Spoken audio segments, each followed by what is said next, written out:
Tifoseria Bianconera, bem tornada ao Finestra Bianconera, sempre em nome do fã-clube oficial da Juventus, JOFC Oficial.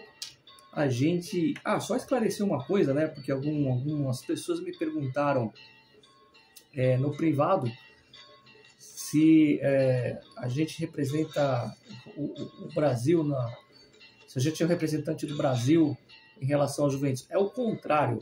A gente representa a Juventus no Brasil, né? O fã-clube da Juventus está espalhado pelos 4 cantos do mundo. Tem fã-clube nos Estados Unidos, tem fã-clube na Colômbia, no Peru, enfim, na Austrália, em várias partes da Itália, em outros países da Europa, né? Como na Suíça, enfim. E nós temos a autorização da Juventus para usar a sua imagem. Então, a gente é um pedaço da Juventus, é a voz da torcida da Juventus no Brasil, com autorização dela. Estamos no site do clube, né? E existem algumas regras, né? Por exemplo, para você dar uma entrevista para uma emissora, né? Para falar do fã-clube e tudo mais, você precisa pedir autorização para a Juventus para poder falar. Pois é. Então, a gente, só para esclarecer, para quem perguntou aí no privado e para quem gostaria de saber, a gente representa a Juventus no Brasil, assim como os outros fã-clubes fazem em seus respectivos países. Muito bem. A era do Ferrero, que não é o dono do chocolate, Ferrero Rocher, e do Scanavino, começou oficialmente hoje, o tão esperado dia 18 de janeiro de 2023, a Assembleia dos Acionistas.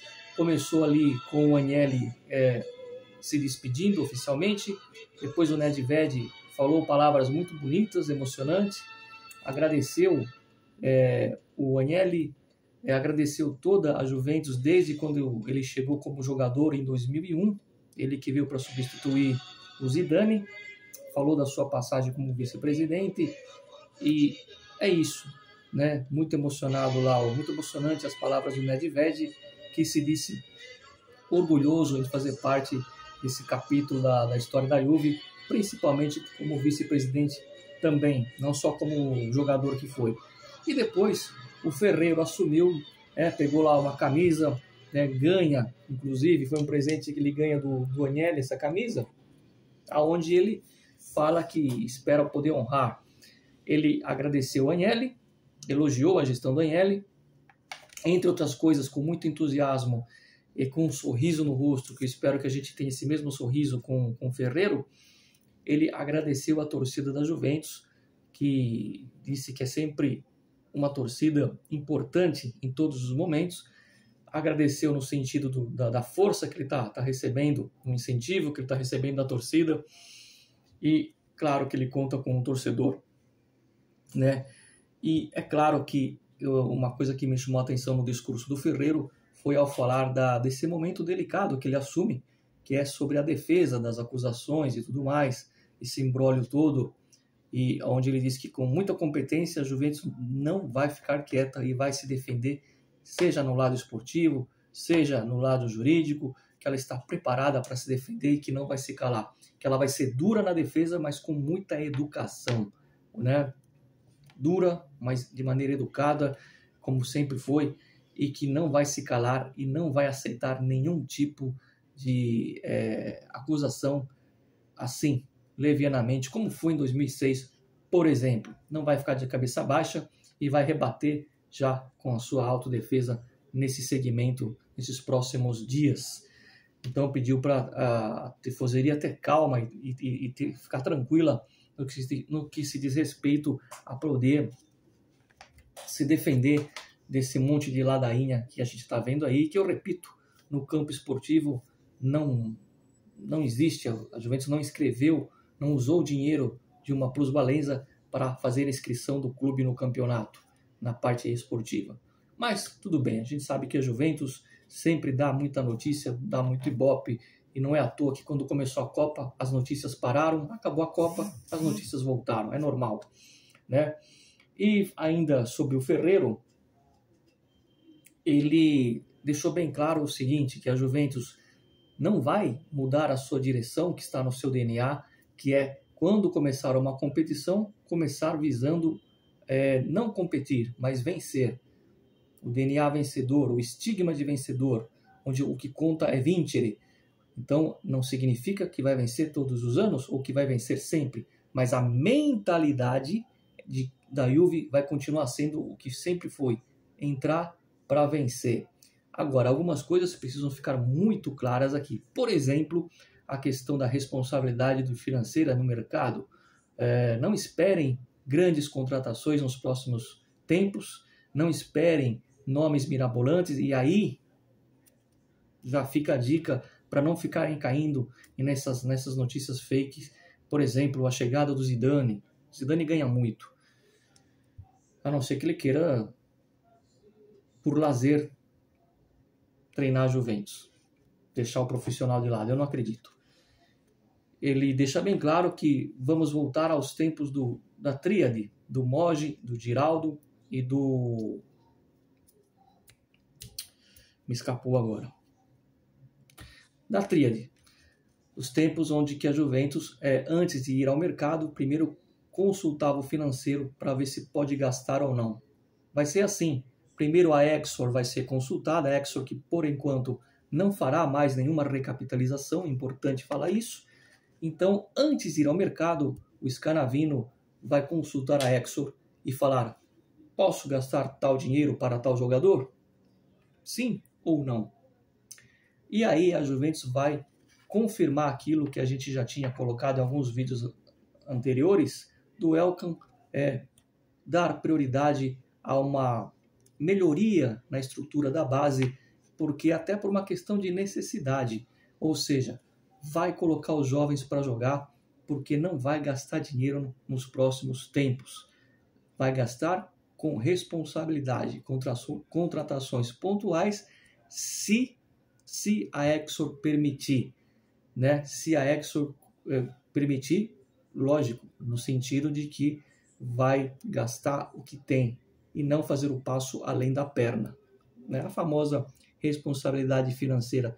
Eu vejo com bons olhos isso, primeiro porque você junta o útil ao agradável. O útil é finalmente pontar, como a gente fala na Itália, né? Puntar, direcionar sobre a base. Ou os mais jovens que chegam, não necessariamente aquele que cresceu na base, mas aquele que chega de um outro lugar ainda jovem. Finalmente. E o útil agradável, porque você não vai gastar e não vai comprometer as finanças do clube nos próximos tempos, e vai ser um time competitivo, sim. Estejam preparados para a saída de grandes nomes no que diz respeito, por exemplo, a altos salários. Estejam preparados para isso. Está no preventivo, está previsto isso. E sobre jogadores jovens, a gente viu recentemente o renovo do Ilin Júnior, né? E a permanência do Fagioli, que poderia ser reemprestado. Eu vejo com muito bons olhos, adorei essa postura, e agora por uma questão de obrigação financeira. A Juventus não está quebrada, não está falida, não é nada disso. É apenas colocar as coisas nos seus devidos lugares para não se comprometer no futuro. Isso é importante colocar, dizer para o torcedor. E o mais importante de tudo, né, não só no que falou o presidente Ferreiro, mas falando aqui para vocês, a Juventus vai continuar sendo vencedora, ela vai voltar ao seu ciclo de vitórias, mas vamos ter que ter um pouco de paciência, como já tivemos no passado. É tudo um momento de ciclos, e acabou-se um ciclo vitorioso, passa-se uma nova gestão, no momento onde a prioridade é se defender, né, e depois voltar a entrar nas competições para vencer, evidentemente. Dá para vencer com jovens? Dá para vencer, porque não se esqueça que a gente tem um outro jogador experiente e que pode vir sim uma contratação de algum jogador mais experiente, desde que caiba no orçamento do clube e, claro, né, desde que seja do interesse do treinador do Juventus, seja qual for o treinador. Amanhã tem jogo importante da Copa Itália contra o poderoso Monza. Fui irônico, poderoso Monza, do treinador Paladino, que eu gosto muito, né? Então amanhã tem vídeo do Finestra. E eu queria dizer o seguinte, estou com o presidente Ferrero, eu já ia falar Ferrero Rocher, estou com o Scanavino, Cherubini é mantido, por enquanto, como um dos diretores, deverá ter a figura de um outro diretor para se juntar a ele, né? Assim como trabalhavam juntos Marotta e Parazzi, o Cherubini deverá ter um companheiro aí.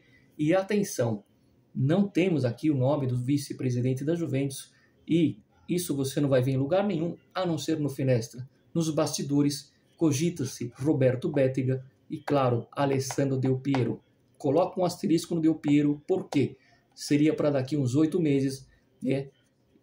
Del Piero aceitou a condição de ser vice-presidente sobre uma condição.